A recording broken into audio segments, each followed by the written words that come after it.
पता है, कुछ कहानियां सिर्फ डराती नहीं हैं, वो सीधे रूह में उतर जाती हैं। बारिश का छलावा बिल्कुल वैसी ही एक कहानी है। पर आखिर ऐसा क्या है इसमें जो इसे इतना असरदार बनाता है?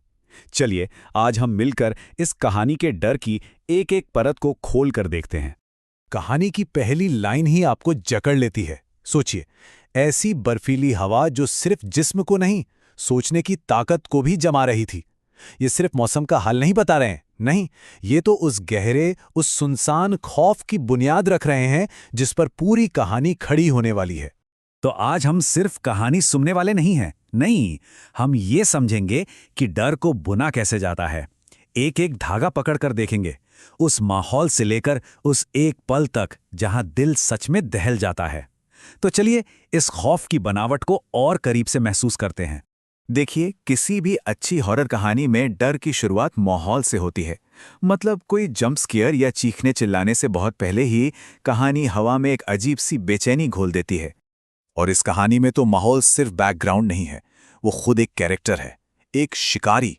जरा सोचिए, वो हड्डियों में उतरती हुई ठंड, वो घना कोहरा जो ऐसा लगता है कि आपको दुनिया से ही काट देगा, और वो गहरा सन्नाटा जहां अपनी ही धड़कनें शोर लगने लगती हैं।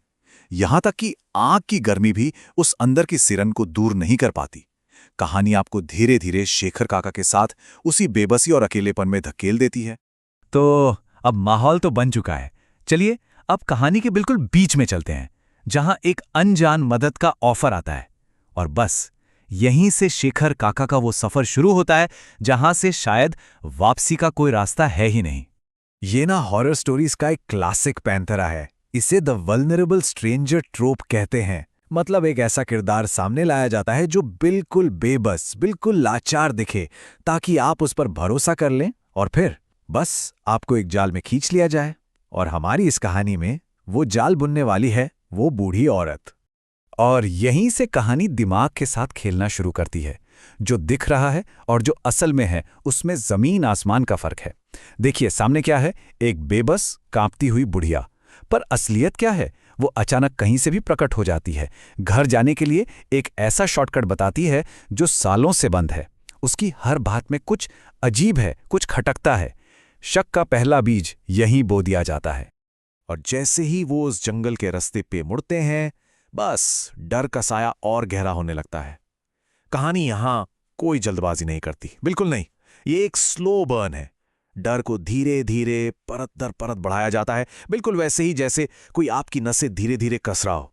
तो सवाल ये है कि एक मामूली सा दिखने वाला रास्ता एक खौफनाक सफर में बदल कैसे जाता है? इसका जवाब छिपा है उन छोटी छोटी अजीब बातों में जिन्हें नजरअंदाज करना मुश्किल होता जा रहा है।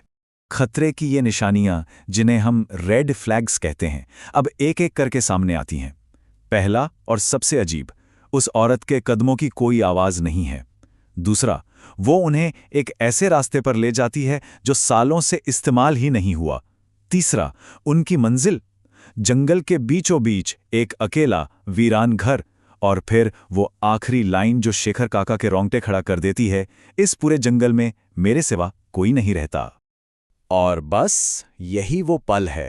अब तक का सारा शक, सारा अंधेरा, सारा सस्पेंस, सब एक साथ फटने वाला है। अब सामने आएगा वो सच जो बिजली की तरह कौंधेगा। जैसे ही उस औरत के मुंह से ये बात निकली, ठीक उसी पल आसमान में एक जोरदार गड़गड़ाहट हुई, और उस बिजली की एक सेकंड की रोशनी में, शेखर काका के अपने शब्दों में कहें तो वो चेहरा किसी जिंदा इंसान का नहीं लग रहा था। यही है कहानी का क्लाइमैक्स, वो पल जहां डर अपनी हदें पार कर जाता है। रोशनी का सिर्फ एक झोंका जो अंधेरे से भी ज्यादा भयानक सच दिखा गया। तो उस एक पल की रोशनी में क्या दिखा? आंखें जो नॉर्मल नहीं थी, इंसानी नहीं थी। एक नजर जो उन्हें देख नहीं रही थी बल्कि उनके आर पार देख रही थी। एक चेहरा जो इस दुनिया का था ही नहीं। और इन सब के ऊपर उस खाली बंद पड़े घर के अंदर से एक औरत की चीख गूंजती है, एक ऐसे घर से जहां कोई हो ही नहीं सकता था। तो सच अब सामने है। अब सोचने का वक्त नहीं है, सिर्फ एक ही मकसद है, जिंदा बचना। और यहीं से शुरू होती है जान बचाने की वो भागदौड़ जो इस कहानी की सबसे बड़ी सीख बनेगी।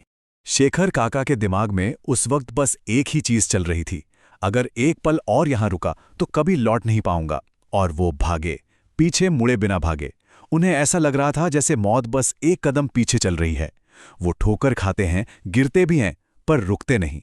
और फिर अंधेरे में भागते भागते जब उन्हें दूर गांव की एक टिमटिमाती हुई रोशनी दिखती है, तो वो सिर्फ रोशनी नहीं होती, वो जिंदगी की उम्मीद होती है। और उस रात के खौफ से जिंदा बच निकलने के बाद शेखर काका एक कसम खाते हैं, एक ऐसी कसम जो इस पूरी कहानी का सार है, उसका निचोड़ है। वो कहते हैं, मैंने सौगंध खाई कि जिंदगी में अब कभी भी जल्दबाजी में कोई गलत रास्ता नहीं चुनूंगा। और यहीं पर इस कहानी का असली मकसद समझ में आता है। देखिए, सबसे अच्छी हॉरर कहानियां सिर्फ डराने के लिए नहीं होती, उनका एक मकसद होता है, कुछ सिखाना। यहां पर डर बस एक टूल है, एक औजार है, ताकि सबक हमेशा के लिए दिमाग में छप जाए। तो ये कहानी डराने से ज्यादा हमें सावधान करने के लिए है। तो आखिर में एक सवाल सोचना बनता है, ज्यादा डरावनी कहानी कौन सी होती है? वो जिसे हम सुनकर कुछ देर में भूल जाते हैं, या फिर वो जिसका सबक हमारी जिंदगी भर साथ चलता है? शायद असली खौफ उस कहानी में होता है जो खत्म होने के बाद भी हमारे फैसलों में जिंदा रहती है।